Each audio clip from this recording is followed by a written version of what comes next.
Hi everyone, it's Krista. Welcome back to my channel if you've been here before. If not, welcome to the very first time to my little art corner here on YouTube. Today I am finally finishing that colored pencil cat drawing that I started towards mid-April. I am going to be mostly using colored pencils. I'm also going to be using some white gel pens and then a white India ink pen. All of the items, including colors and brands that I am using, are going to be linked in the description box down below. And unfortunately, you are going to be seeing quite a bit of my face and my hair in this video. I know the first day that I worked on this, I had a butterfly clip in to hold my hair back to keep it out of my face while I'm drawing, since this is on a desktop. You get to see that, and then my super sweet natural hair in here. I'm sorry. And for this part, we are mostly just working on that background. I had a basic little part put down. I was initially trying to go for more of a wood grain effect, but it turned into kind of more of an abstract, veiny, or roots-like thing going on in the background. In case you did not see the first video, which I will also put in the description down below, this is a drawing of my cat Faye. I had her for 18 years. She lived quite a long time. She's pretty near and dear to my heart. We kind of grew up together. And I wanted to do a drawing of her to kind of memorialize her, and it's been a couple years since she's been gone, and I felt emotionally able to do it. This is being done on a 9x12 piece of Bristol board paper, the Strathmore 400 series, I believe. I like using Bristol board for colored pencil when I'm not going to be using any odorless mineral spirits, because it is a thicker, smoother surface to use. If I am going to use odorless mineral spirits, I typically choose a watercolor paper. And as you can see for that background, I am putting it down pretty quick, and I'm burnishing very quickly, which means I'm pressing a lot harder, more quickly than I normally would for colored pencil drawing. When you're in the beginning phases of the drawing, you do not want to press hard quickly. You want to do a lot of lighter layers first. If you don't do this, especially with wax-based pencils, you aren't going to be able to lay down the amount of layers that you need to or intend to. Basically, if you press too hard too quick, you're not going to be able to fix it as easily.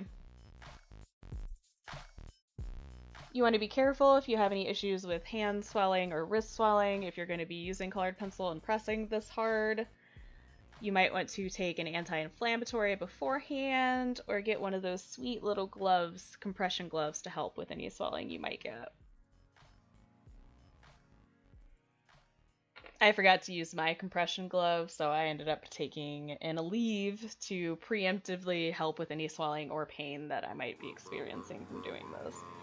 I usually don't get any pain in my hand when I'm painting or drawing, but for colored pencil I do. I think it's just because of the amount of pressure I use and the positioning. I'm also starting to get a really sweet callus on my thumb, which is something I used to have all the time. I'm just not quite as used to it anymore. And for this background, I am just using a lot of the same colors that we had in the original part of the drawing, which is mostly grays, a couple greens, and some browns, and a deep blue. I started bringing in the black colored pencil to help bring in a little bit more contrast because I needed to. And I already had my basic colors down. I'm not just using plain black, I am layering it over other things. I know a lot of art teachers and art professors and just artists in general are very against using black. I think there's a time and a place for it, and there are certain styles that having some black in there really helps make it pop more. I got a little overly ambitious with this drawing. For some reason, I just wanted to do all the textures with colored pencil.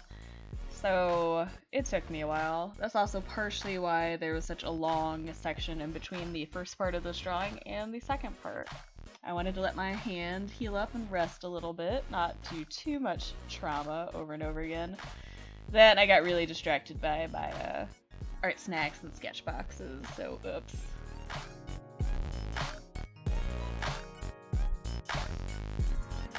And as you can see, a huge chunk of this video is literally just me working on that background. And I started just doing basically section by section to help it go by a little quicker and more easily. And I'm kind of freeform doing these shapes. I want it to be kind of organic. Like I said, it was originally supposed to be like a wood grain, but because of the application process, it kind of morphed. And I like how it turned out, because it adds a sense of weirdness or eeriness to this cat drawing that wasn't there before. It just makes it a little more different. I've noticed that lately I've had a little bit of an attention problem when working with drawings or paintings for a longer period of time. I think this is left over from just doing an hour or 2 hours a day when I didn't really have the time to work on it. Now I do. So I started doing something I used to do when I was a little bit younger. I used to watch movies when I drew or painted a lot because it was something that was long form that kept my attention for like just the right amount of time. I didn't watch any movies this time, but I ended up listening to a YouTube video basically where people were role-playing Vampire the Masquerade, the tabletop game, and it helped because each session is about 3 hours, and being able to sit there and watch 1 or 2 of those and have that kind of distract me enough to be able to focus on this was pretty helpful.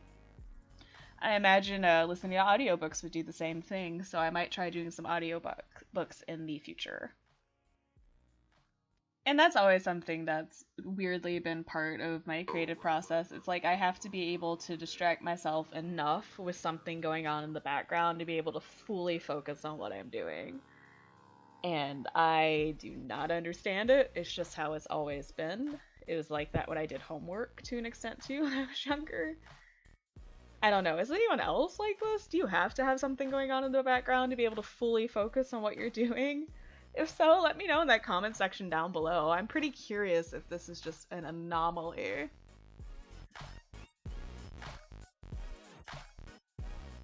I know a really long time ago I read an article that basically said you shouldn't listen to music when you are creating because it distracts you from what you're doing to a point where it hurts the art.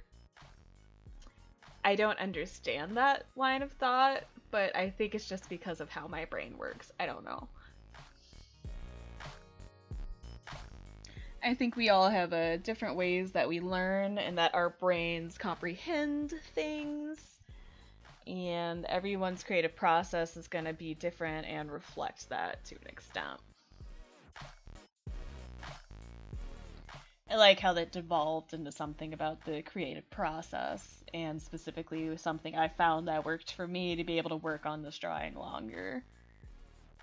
And as you can see, we're, what, over halfway through the video and I'm still working on that background.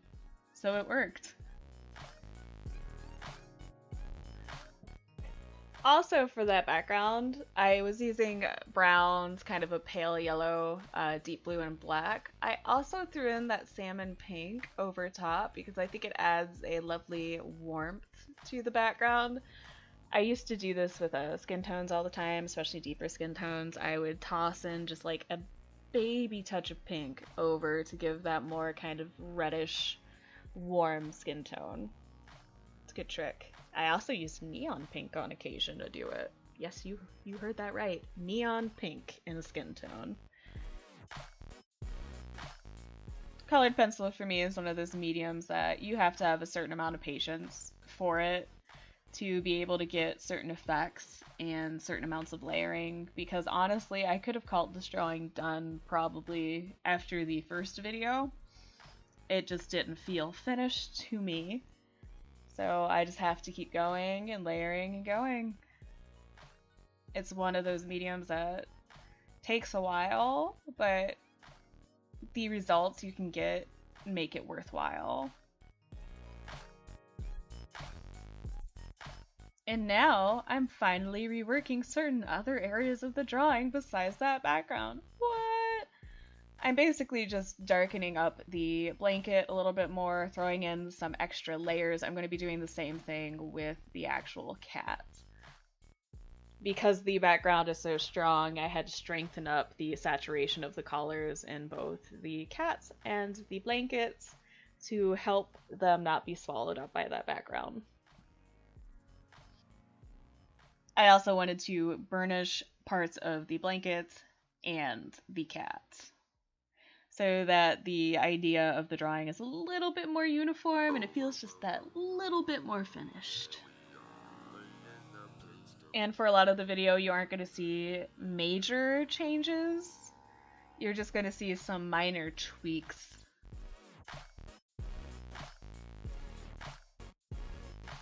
And a lot of these tweaks are going to involve using that black and going in to further define what we got going on already.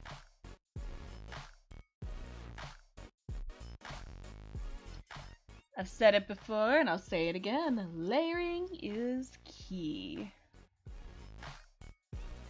And now I am using a white gel pen to do things like the whiskers and little fur details.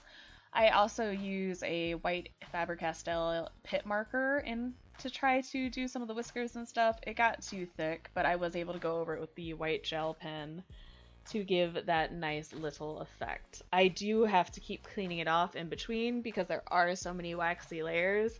It does build up on that pen tip pretty darn quickly.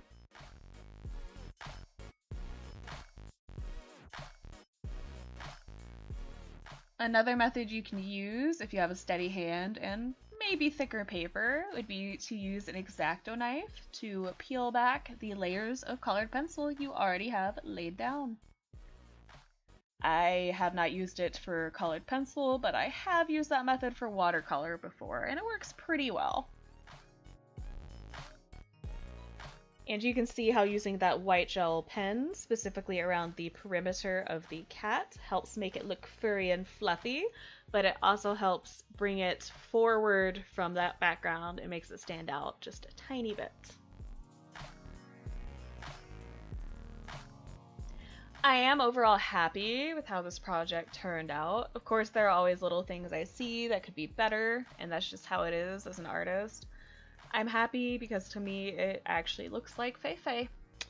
And I am definitely framing this drawing and keeping it somewhere in the house. And we are almost done here.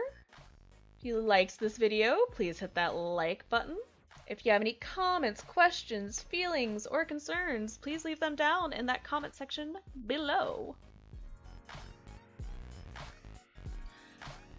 If you want to see more videos like this, please hit that subscribe button. I upload every Friday. Thank you for taking the time to watch this video and listen to me ramble. And I hope you have a great rest of your day or night, depending on when you're watching. Bye!